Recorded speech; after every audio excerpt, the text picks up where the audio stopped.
to my YouTube channel. Ngayon nga po ay gagawa ako ng video request from our subscribers. So, shout out sa'yo, RTC 6257. Ayan, nag-request po siya na gawin ko ang video na ito, which is this.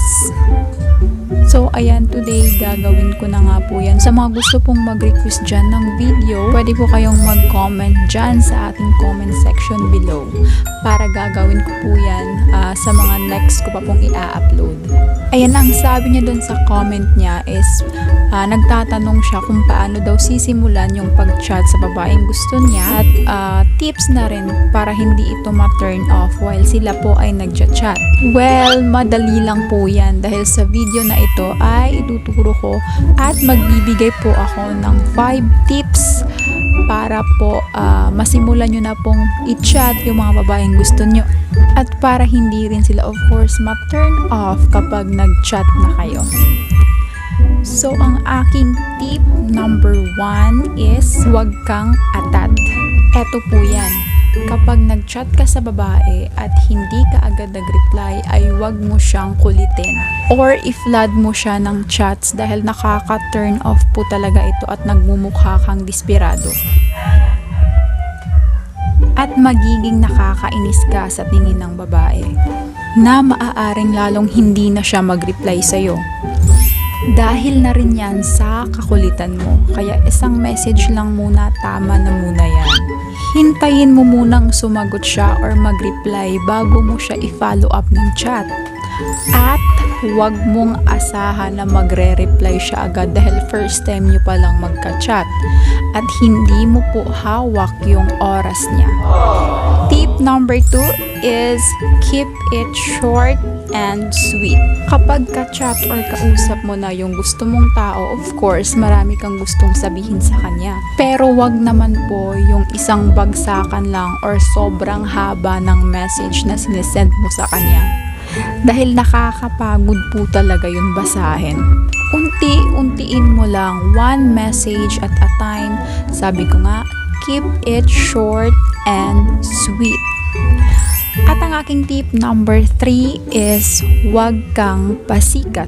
Marami po talagang nagkakamali rito. Dahil nga sa gustong magpa-impress doon sa taong gusto nila, ay masyado na nilang kinikwento ang kanilang mga sarili. At magtutunog pasikat at magiging mayabang ka sa paningin niya.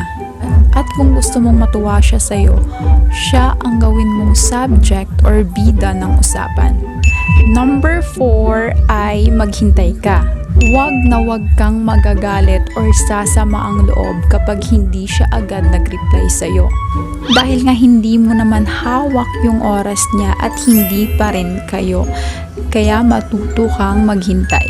Tandaan, kailangan mong magkaroon ng maraming patience dahil hindi naman niya obligasyon ang mag-reply sa'yo agad.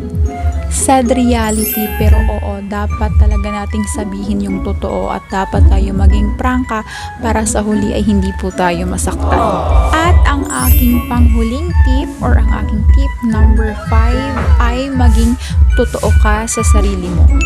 Kung makikipag-chat ka sa babaeng gusto mo, dapat hindi ka nagpapanggap or nagsisinungaling para lang ma-impress mo siya.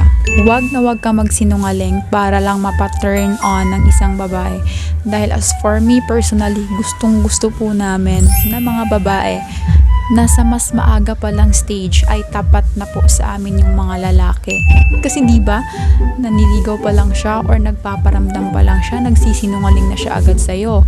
How much more, di ba, pag naging kayo na, so magiging habit po yan ng isang lalaki kapag nagsinungaling siya, ay talagang hindi na po natin yan machi-change hanggang sa dulo.